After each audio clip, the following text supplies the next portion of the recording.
Dad, welcome to the vlog. Hey, what's up?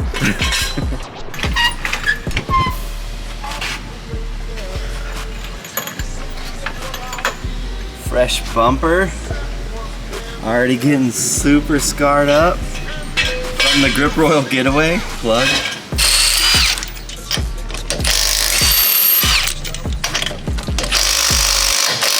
Just came off the track from Little Talladega, so this is kind of what the car looks like fresh out of the trailer.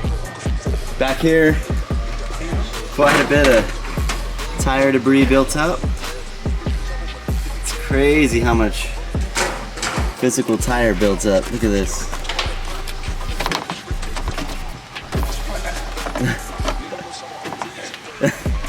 Got the DEI plug under here. Nice.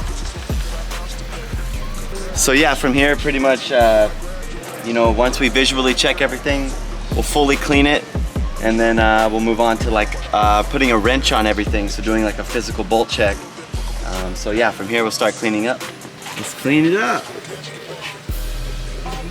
Yeah, it does. So back here, we'll dive into some more details towards the end of the video, but first we'll clean it up. But not too bad, honestly. Radiator's looking good. Some dirt down there, of course, pretty normal. Oil. Fans. All right, Dad, let's do it. All right, here we go.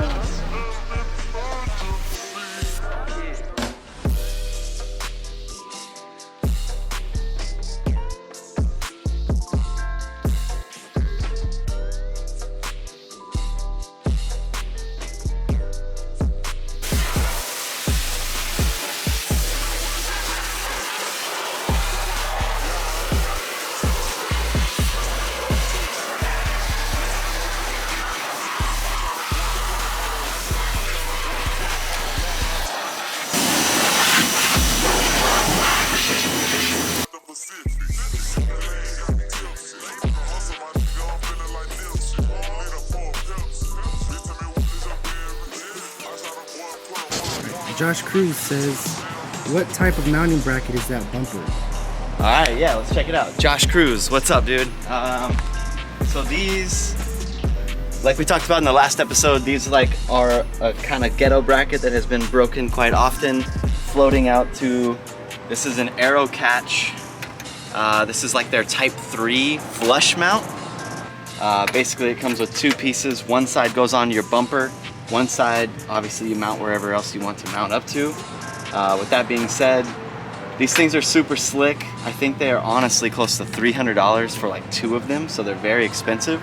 But one thing I will say is, as we bust them and break them, they really hold up well. So like I've had these for probably like 2 or 3 years, and you just kind of need to toss new rivets in them and keep it rolling. So as your bumpers fall apart, pretty much these things stay together. Nice. Michael Schmurak says, show how your body kit is mounted in detail. Awesome. All right, Michael, let's dive into the body kit. The easiest way to explain is to show you, obviously. So here we have an Allen key.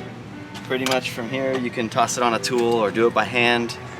For this video, we'll just do it by hand. So basically, this is some MPC hardware. Super simple Allen key. What size is this, Adrian? It's number 5. Number 5 Allen key. So we've got one of those. Let's hit up the next one.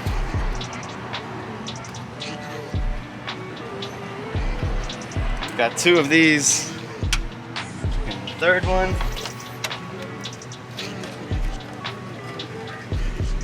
And the trend continues. So MPC hardware, 1 number 5 Allen key, and fender.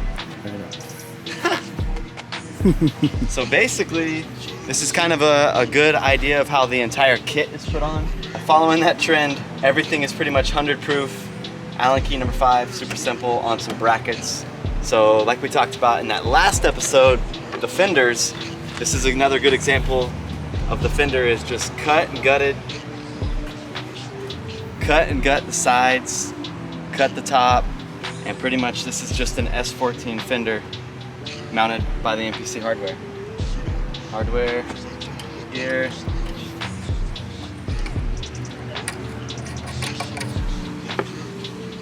Gia Valentino says plans to go 2J. Plans to go 2J. Well, I think Golan Engine would probably be a little pissed, but as a side note, alright, maybe not 2J, but we'll hint at a 1J. How about that?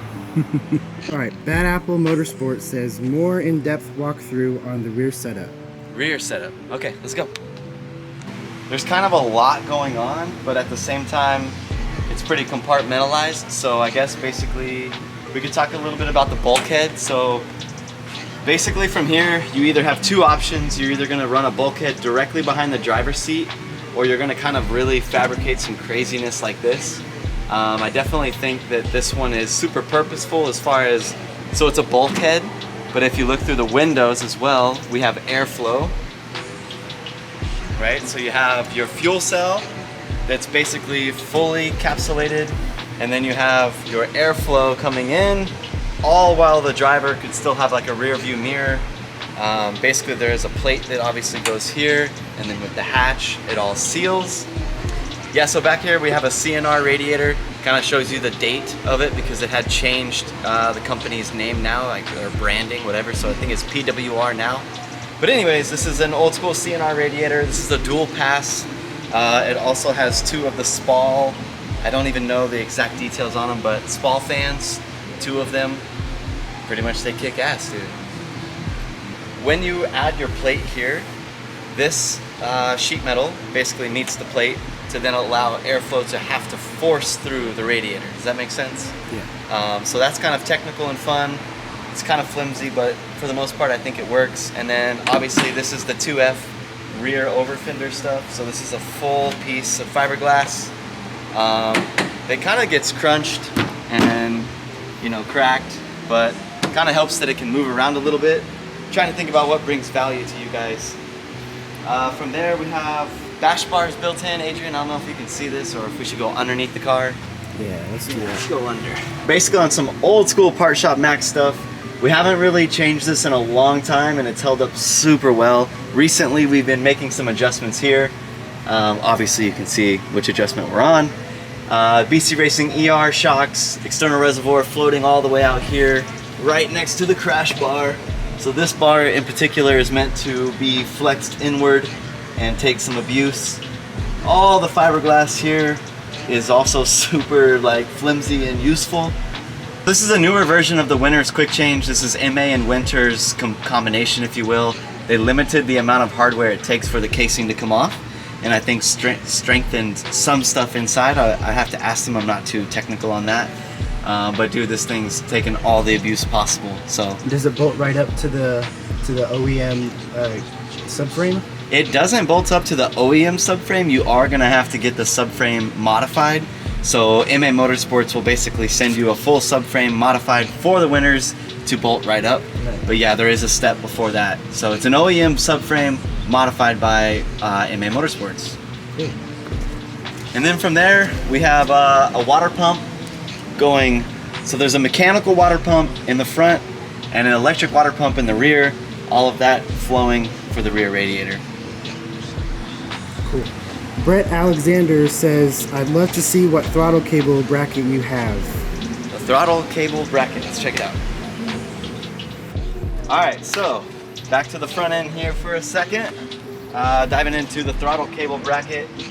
So this is a piece that we pretty much put together from Summit Racing. So it's a Holley, I think it's something along the lines of like a Holley Sniper, throttle cable, EFI, all of those combinations of words. But I think my old mechanic Dave had pretty much inverted it. So we were able to tuck the throttle cable downward. And then that would just kind of keep it out of the way of the hood because things get a little tight here. So yeah, we flipped it, took it in, tucked it in, and sent it. So I don't know like how recommended it is to run it like this, but it works really well. And Alexander Donkey, are you going to the ND Drift 10K Challenge? Are we going to North Dakota's 10K Drift Challenge? Absolutely, we're going to the ND 10K Drift Challenge. Dude, I'm 2 in a row. So we did 19, 20, and now we're looking for 21. So of course I'll be there, man. I gotta earn this title back. 3 in a row, let's go. Thrilly Suze says, would you do a new chassis build? How do you balance your time between work, wife, and racing? Gotcha. Yeah, this is a pretty good one. So yeah, like would I do a new chassis build? Absolutely. Basically, we have the 370Z that we've been like clicking away on very slowly. Reason being just income, right? Like it's very difficult for me to rebuild a full chassis right now, just because our sponsorship income is basically funding and helping us go out with this car. And yeah, in a perfect world, we'd just be building cars left and right. But blending the print house with the racing, it's definitely difficult with employees and life to just like expense a lot of money out right now. So yeah, dude, we're having a lot of fun with the current tour and the current chassis. But yes, dude, I want to build a 370Z. In the meantime, I'm hinting at this JZX90 as a fun project that I'll be diving into. So yeah, like super stoked to get more chassis and different type of content your way. But for now, it is what it is. The 240, Old Faithful, going really well. Let's talk about, what was it, the work-life balance? Work, wife, and racing. Work, wife, and racing. All right, this is a pretty cool conversation. I'll try to bring as much value as possible. So I'm definitely a few years in on this program, so it's a little bit difficult, if I would say, to just jump into it. But long story short, once I had gotten married, my wife had implemented a good amount of discipline for me in my life. So how I balance it out is during the weeks is like full speed, full on. We work a lot of hours, man. I probably do 10 hours at least every Monday, Tuesday, Wednesday, Thursday. Fridays, things tend to taper off a little bit.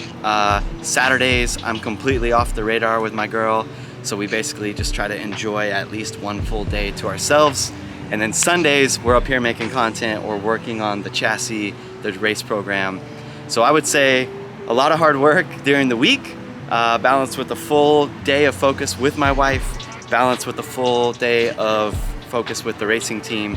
So dude, it's a pretty good balance. But like I said, I'm a few years in, so I don't know, a lot of work. What do you think about it, Adrian? I think you balance it pretty well. Yeah, I mean, it's fun, right? Like I love what I'm doing. Like the print house, there's always something cool to create. So during the work days, you know what I mean? Like that's a good way to call work. And then on the weekends, it's always fun to get with Dad and Adrian and whoever else stops by and like work on our racing program. So yeah, I don't know. Shout out to Megan. Shout out to my girl Megan, man. For real. Before that, I was just a little bit less balanced, right? Like I would stay up super late or just kind of eat whatever I wanted. And I don't know, I think certain things like that help me. Like if I can't just go get my chicken fried steak whenever I want, but I do feel progress with my body physically and mentally, then that gives me more energy to create more stuff. It's a snowball effect. But yeah, dude, I hope you guys enjoyed this video. I hope you guys kind of enjoyed seeing a little bit more details on the car. Again, we're kind of just creating random content for you guys and listening to the feedback. So thanks for watching this episode. Dad, Adrian, and I are going to get back to it. Maybe we'll do some behind the scenes here, but we'll see you guys at Klutch Kickers Round 3. That'll be the next episode after this. We're prepping for it now. I'm feeling really good. I'm trying to win this shit.